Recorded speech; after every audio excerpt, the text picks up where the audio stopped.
God and country says it all because our country needs God.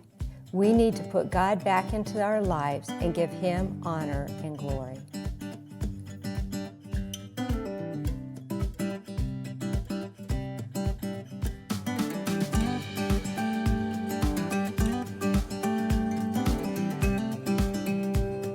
Tenor Jimmy Fortune toured and sang and performed with the legendary Statler Brothers for 21 years. He is the member of the Gospel Hall and the Country Music Hall of Fame and has entertained millions around the world. Today, God continues to take him down new paths, surviving quintuple bypass surgery and sharing his new albums, God and Country and Brothers of the Heart. This is his story. This is today's Nashville. This is faith. Jimmy, it is so good to see you again. Well, Terry, it's good to be here with you again. It's been about, what, 4 years? It's been 4 years. You've been busy, and what a year you've been through. This year's been a little tough year, but God's been good and faithful, taking me through a lot of things that I never dreamed I'd go through. But He's been faithful and brought me through it every step of the way. So I'm very thankful. Well, let's talk about that first, because then I want to go back and where it all started. But let's talk about this year. What happened? Because I know I was following it and praying for you and your family. And when I heard the news, I was just, oh. Well, I had a couple friends that had heart attacks and strokes. They were actually younger than me. And so all these alarms were going off inside of me. And my wife said, one day, I told her about some little issues I was having. She said, we're going to make you a doctor's appointment. And I'm like, okay, you can if you want to. I don't think there's anything wrong. So I go into this doctor's appointment, and I start telling him what's going on. I passed every test but one. He said, we're going to do a heart catheterization on you. He said, I think you might need a stent or something like that. And I said, okay. So we lined it up. So I go in and do the catheterization, and he puts this screen up in front of me after it's all over, which shows me my heart, which have 5 blockages, and one was 99%, the others were 95% blocked. 5. And he said, I don't know how you're walking around. You hadn't had a massive heart attack yet. He said, we're going to do emergency surgery. We're going to take you right to the hospital down to Centennial and do surgery, major surgery. And I'm like, oh my gosh, I never had major surgery in my life. And it was a whirlwind. And so we went in and had the surgery done, and everything was fine. Came through the surgery great. And I was on my way to recovery. Then I got hit with Rocky Mountain spotted fever and pneumonia at the same time. And that was just about 6 weeks ago. So I'm kind of recovering from that right now. It kind of knocked me back about 3 months in my recovery. But believe me, you don't want Rocky Mountain spotted fever. It's not good. Well, what was going through your mind during this whole time, especially even when you heard the news, I'm going into surgery, they're going to stop your heart? I know what that's like because I used to do that. Yeah. It was, oh my gosh. Were you scared? At first I was scared, and then I got to the hospital, and Nina came in, and she said, well, she just had put the announcement out that I had on Facebook that was what I was going to have to go through. She told me, she said, Jimmy, you wouldn't believe how many people are praying for you right now all around the world. And when she said that, I just felt like I was floating on a cloud. I had no worries, nothing like that at all. So I had to have the surgery. I had this, went into the prep room, and of course I had some of my family with me. When they left, there were some of the doctor, or not nurses there, that were getting me ready for the surgery. Gave me the shot, which only takes a few minutes, a few seconds. Basically you go out. But as soon as she gave me the shot, they walked out of the room. And I heard this voice say, I've got you. And I was like, I looked around like, where did that come from? And I knew that it was God saying, I've got you. Don't worry, And I didn't.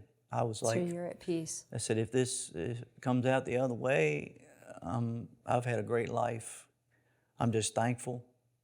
And I did. I came through everything okay. And it was just, I don't know, I was so thankful that God spared me a heart attack, that I didn't have that to go through. And I remember a few hours later, they got me up to walk after the surgery, and I walked, and I was just eager to get back, get going. And when I got home for the first time, I sat on my back porch, and of course it was during a cold time of the year.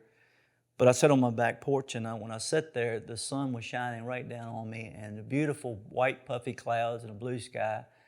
And I just broke down and started just thanking God, just thankful. And I've been that way ever since, trying to come up with words to say thank you, and I can't come up with the words, but I know He knows. I'm very thankful that He brought me through it, and I felt like He still has things for me to do. The purpose of my life has been to lift God up, lift Jesus, to say how important He is in our lives. We need Him today. We've always needed Him. But in today's world, we need people not to be ashamed to talk about Jesus. And I'm not ashamed to talk about Him because of the things that if you could be me and not be thankful and say how important He is to us in our lives, then something's very, very wrong with you, I think. Let's go back to where it started and how you were raised when you knew Jesus, the Statler Brothers. So let's just kind of go back a little bit. My family sang since I was a little kid. I'm number 7 of 9 children.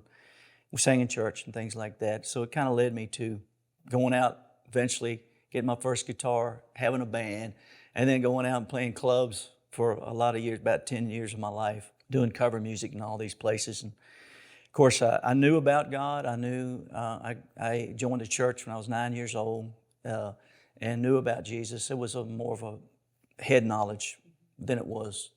But my life started falling apart about 1993. I had some things in my life that I needed to deal with. My family, my daddy was dying of cancer, and my family life was falling apart. How old were you then?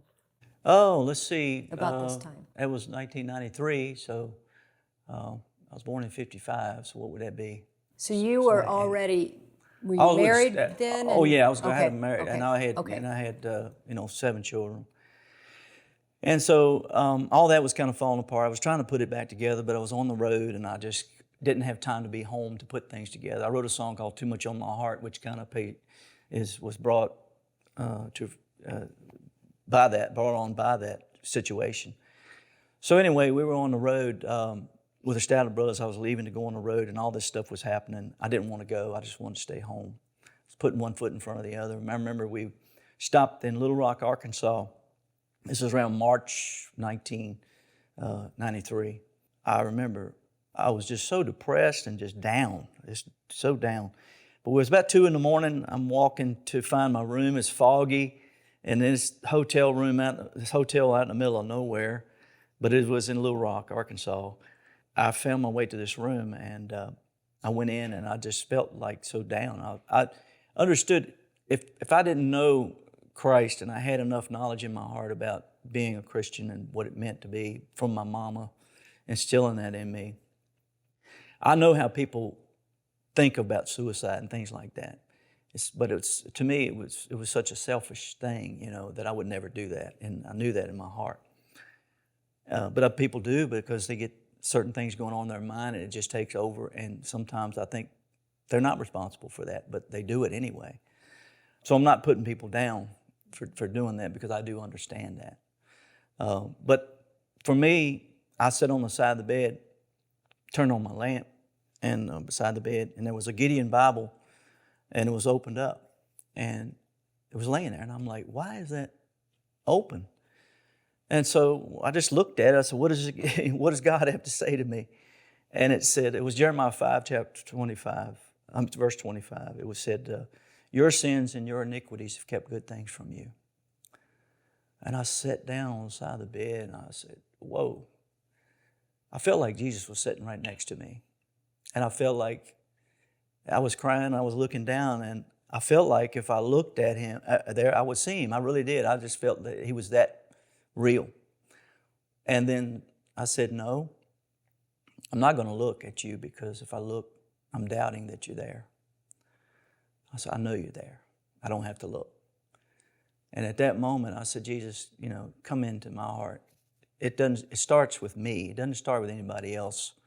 All these other things and all these other people in my life that were doing things that I would say, oh, I got to do this because they're doing it, or I got to do this because whatever. It was me I had to clean up. And so I said, come into every room of my heart. Just don't come into the living room, because there's things back there, and there are bedrooms and everything else that I don't want you to see, but I want you to see it all. And he did see it all. I knew he could see it anyway. But go in there and clean them out for me, please. Just every little thing, I'd give it to him. He said, look past the sin and look at me. And he would always have his arms out like this. Give it to me. So I did. And he began to clean my life up and change my life. I lost my father still. They were the things I prayed for I didn't want to lose. My family, marriage, I didn't save that either. But he began to give me the things that I needed instead of the things I wanted. And you know, Jimmy, we're going to talk about it when we come back. Jimmy, what happened when Jesus started cleaning all those rooms? Well, I realized that just because you say you want Jesus to take over your life and come into your heart and clean out everything, that doesn't mean that things are going to go beautiful and that things are going to happen. And life happens. But it gives you a peace inside of you, that the peace that passes all understanding is the only way I know how to explain it. I didn't think I could ever deal with my father dying or my mother dying, or I was just so close and just loved them so much that I thought I wanted to be as far away as possible. But God allowed me to be with them both times, and I felt the experience of death like that was a horrible thing in one moment, but a most beautiful thing in the next moment, because I felt their spirit leave their body, and I felt them go to be with the Lord in that moment, and the body was just laying there. The body was just a thing, and I'm looking at it going, there's nothing there. And you wrote that song, I Believe, for your... I Believe was from that experience. From Mom. You just sing just a little? That is one of my favorite songs that it just touched me. Can you just sing a little bit of it? I'll sing the second verse, and I don't have a guitar, but I'll try to sing the second verse and maybe the chorus, I guess. But it says, I was there the day my mama went to heaven, held her hand as she closed her eyes to sleep, and I felt the power of 10,000 angels take her soul away to be crowned at Jesus' feet. And I believe there's a place called heaven. I believe in a place called Calvary. I believe in a man whose name is Jesus. And I believe that he gave his life for me. And I believe that he gave his life for you and me. I love it. Thank you so much. God gave me that song. I mean, it was a gift. Because I left Virginia. I'd been there for 49 years, and God asked me to leave and move to Nashville because I didn't want to. The physical part of me didn't want to. But the spiritual part of me knew I had to, and I had moved everything out of the house in Virginia, my dream home up there. And I was standing on the deck saying goodbye and looked up, and God gave me those words. He said, here's a gift. You honored me by doing what I asked you to do, so here's a gift for you. I thought about my mom, and that's been one of the biggest songs in my life. It's one of my favorite songs of yours. Thank you. I appreciate that. So what was it like after that, leaving, coming back to Nashville? Well, it was hard at first because you're with one of the biggest groups of 50s, 60s, 70s, 80s, 90s. I mean, it was... Well, tell me about the Statler Brothers. Well, the Statler Brothers hired me back in 1982 to come in and fill in for Lou DeWitt, who was... there's been many God things in my life. This was one of them, but... Lou DeWitt suffered from Crohn's disease, who was a tenor singer for the Statler Brothers. He heard me singing at a ski resort in Virginia, of all things, and when he was going to have to be out for about 6 months, he said, I heard this kid from the other side of the mountain near Charlottesville said, I think he could fill in for me if you give him a chance. I was the first name out of his mouth. And so they called me up to come audition. I auditioned. And this is going to be in my book, which I'm writing now, hopefully to the end of it.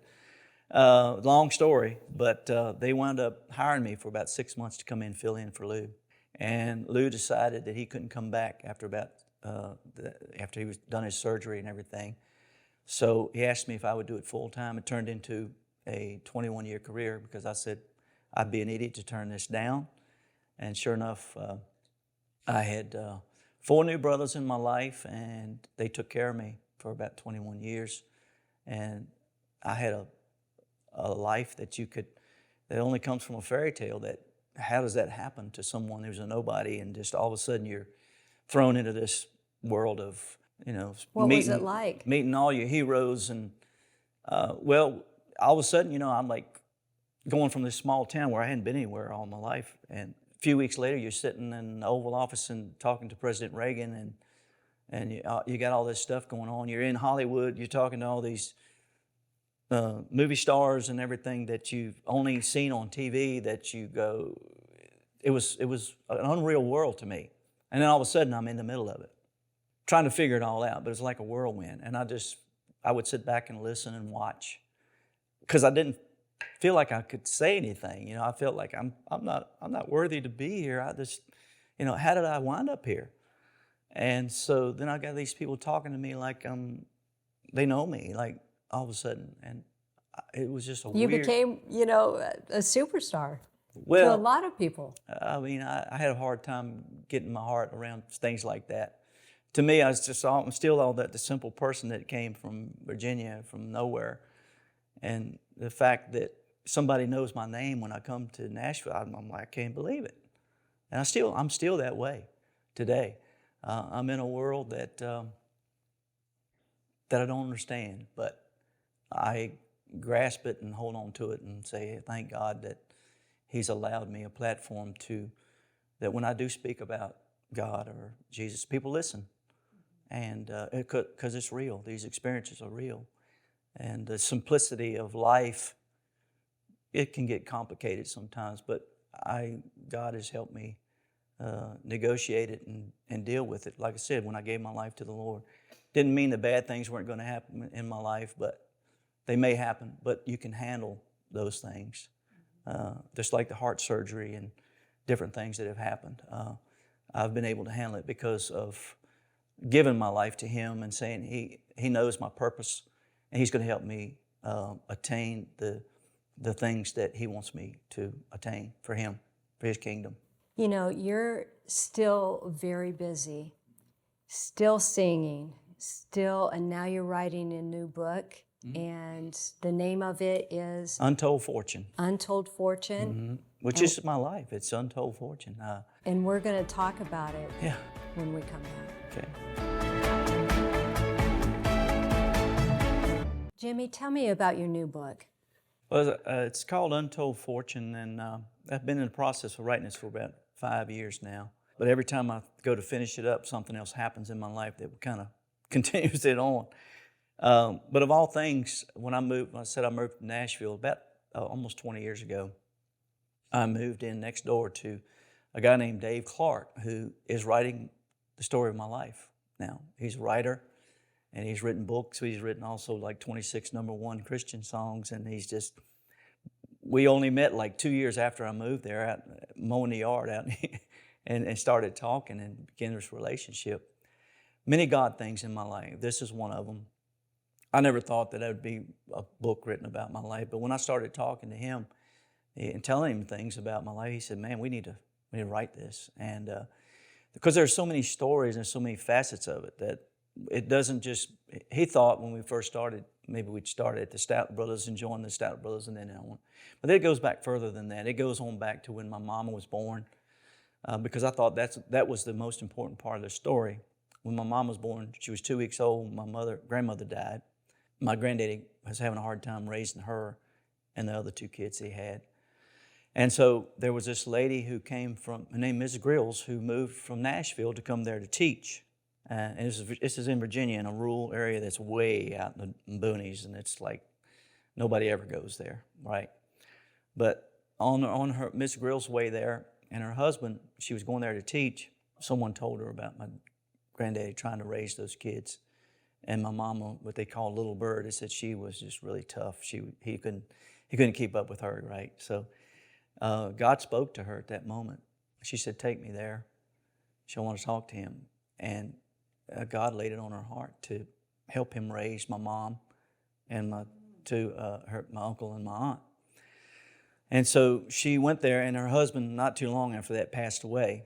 And when he passed away, my grandfather moved out of the house and moved into the smokehouse where he had his bed set up and let her have the house and the room in the house. And so he raised my mom until she was 18 years old. She taught her the Bible, taught her how important praying was. She taught her until my mom, accepted the Lord as a little child. And Mom was a prayer warrior. And because of Ms. Grills, I thought that's where the story began. It wasn't with me, with my life and music and all that stuff. Her life and what she did to make that sacrifice has influenced my family all along the way, still today. The prayers that my mom prayed and that Ms. Grills taught her about the Bible and the things, they're what's still happening today. And so prayer lives on. I don't care if you prayed that prayer 10 years ago, God heard it. And He's going to have, in His time, He's going to answer that prayer if you really mean it from the bottom of your heart. And so I believe that. I still feel my mama's prayers being answered right today because of Ms. Grills. But the book is full of stories like that. Tell me about your new projects. You did God and Country and Brothers of the Heart. Brothers of the Heart, God and Country. God and Country, I just won a Dove Award for it not too long ago for Album of the Year, Country Bluegrass Roots album, I think it was. And it was about celebrating our God and celebrating our country and how important it is to have those two, in God we trust were 4 words this country was built on, and I always felt it was very important. And that's a passion of yours, isn't it? That's a passion. It's my purpose to not separate. People want to separate. If we separate God from our country, we're going to be in trouble. Do you see it happening now? I see it happening today. It's funny, because it's not funny really. It's sad. Some of the things we see, but I also see the good side. I always see good people that love God, that are passionate about it. But sad, again, that you see things happening that you feel like you can't do anything about. It's in God's hands. It always has been. And there are things that you have to put in His hands and say, God, help us with this, take care of this. And then there are times you have to take a stand about things.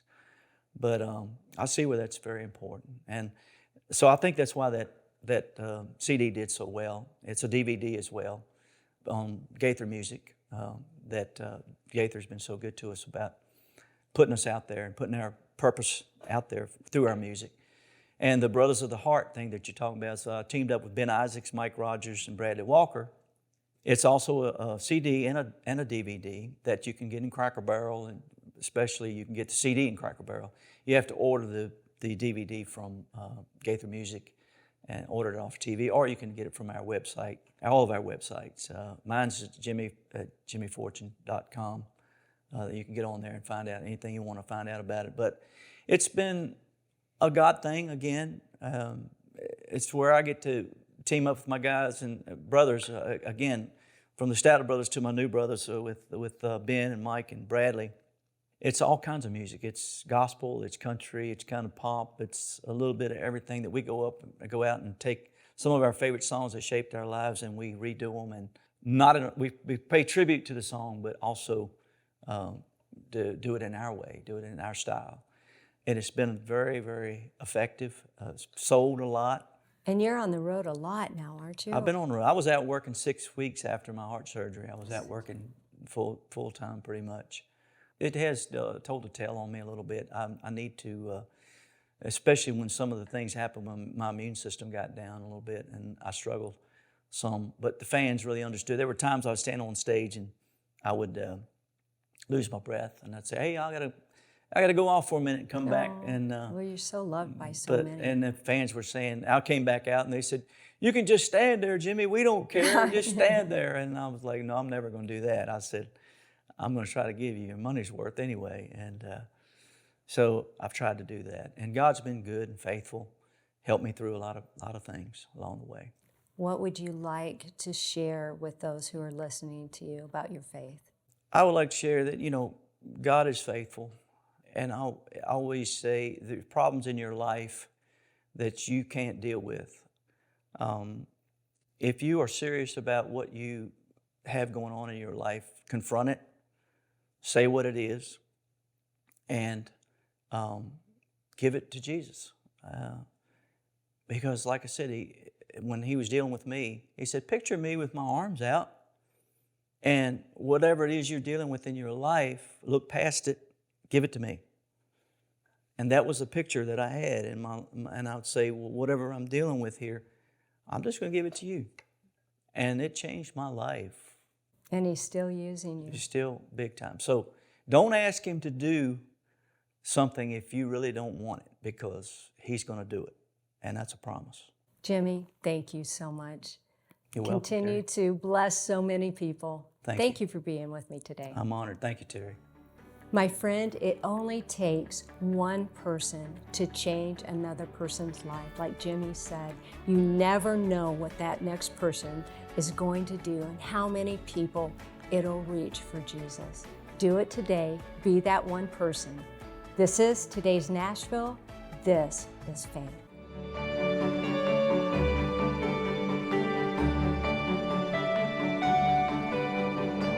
Cornerstone Television wishes to thank all our faithful viewers whose consistent prayers and financial support have made this program possible.